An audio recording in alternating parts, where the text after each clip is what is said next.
Thank you very much for attending our seminar on alternative investment strategies in commercial real estate. I'm thrilled with the talent pool we have on our team. I think we're going into a very good year, and we have some very good product for you to hear about. We are here to evangelize about the many benefits of owning commercial real estate. There's no better path to long-term wealth, in our opinion, than through commercial real estate ownership. Sabre Realty Group is, that would be myself, Paul Pietra in the rear is a business partner, Alan Blair and Bob Priest are associates. Debbie Pietra is missing, and a couple of other personnel are missing this evening as well. If you're not familiar with what capitalization rates are, you will be probably by the end of this presentation. But if you can visualize in your mind a commercial property that throws off $100,000 in net cash, that is, after all expenses, you get $100,000 a year back. Okay. If you're buying at a cap rate of 10% today, you're buying it at $1 million. Okay. If you sell it at a cap rate of 6% in 5 years, you get back $1,666,000. Okay. 2 years ago, things were selling at 6 caps. Okay, all over the country. All right. Today, many deals you can get at 10 caps for the same properties. Okay, or very close to it. So there's the dynamic. Apart from the fact that you're getting $100,000 a year from your investment, all right, there's a great differential just because of the cycle that we go through in real estate. Real estate is on sale right now, and it's a great time to buy. With that, I give you Robert G. Priest. Thank you, Ron. Thank you, Bob. Hi, folks. Good evening.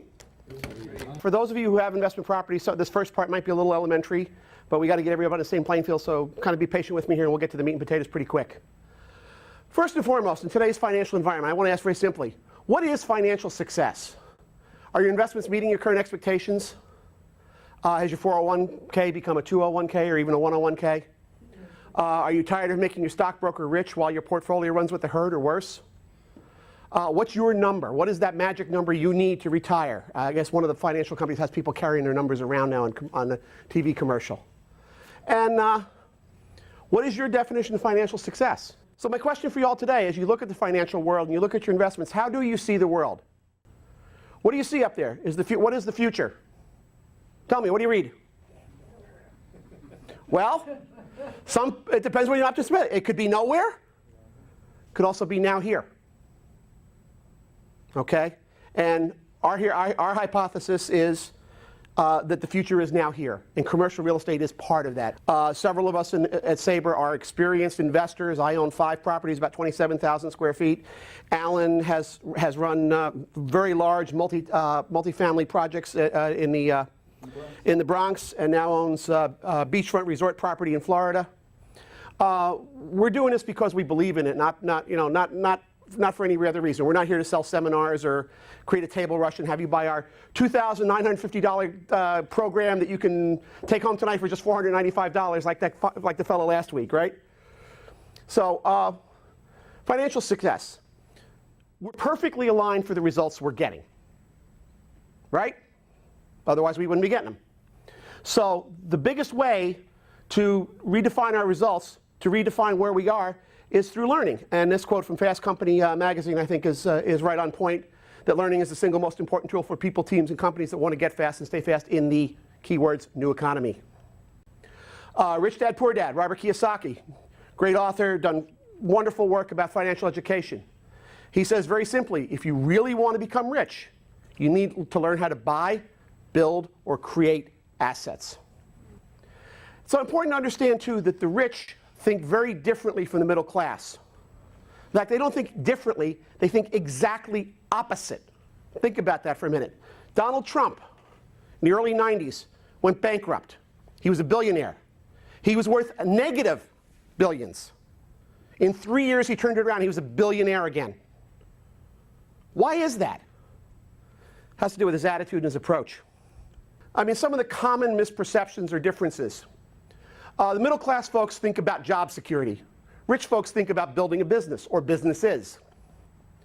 Middle class folks think about buying a big house or a bigger house. Rich folks think about going out and buying an apartment house. Middle class think it's smart to save money. The rich know that it's smart to invest money. The middle class think that rich folks are greedy. We know that rich folks are actually generous, largely because of our tax laws. So, if we want to become really rich, we must learn to think exactly opposite of most folks. Make sense? Okay. So you need to understand that what you think is your reality. Do you think savings is smart? Do you think investing is risky? Well, if you do, you're probably not going to break out of the cocoon you're in. Henry Ford said it best, if you think you can or you think you can't, either way you're going to be right. Let's talk about wealth and income. We've all heard the stories, was it 90% of all the people that win a big lottery prize are bankrupt again within 5 years? Is that, everybody's heard that those kinds of numbers? I could be off a couple percent. Why is that? They don't understand the difference between income and wealth. Income is what you spend, wealth is your balance sheet. Real estate doesn't build income, real estate builds wealth. Wealth gives you spendable income. Wealth requires discipline. For example, you can, we got a young man in the room here. You're still at that young buck looking stage there. You can go out and you can save money and go out and buy a car, right? I went through that phase. Or you can save money. You can buy an income property that'll then pay for a really cool car. Make sense? I tell my own personal story. A few years ago, I bought a little strip shopping center, a boring little 5,000-foot building on Route 1 in West Haven. Really boring, ordinary, plain vanilla building. Nothing fancy about it. And I had key tenants. Now, understand, my primary profession, I'm a roofing contractor.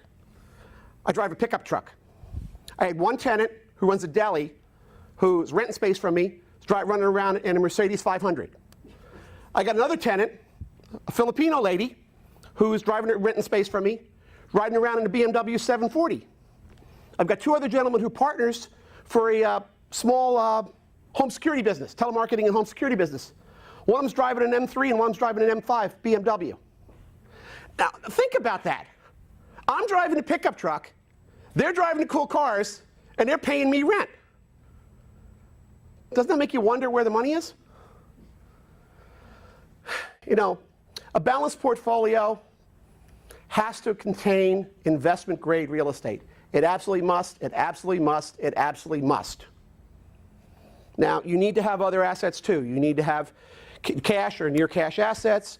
You need to have equities. You need to have fixed income. Maybe you do those as individuals. Maybe you do those through mutual funds. But you need to have real estate as part of your portfolio. It's also important to understand we're talking about investing in real estate. We're not talking about speculating. We're not about going out and buying a property and trying to flip this house in 3 months and make a quick 20 grand.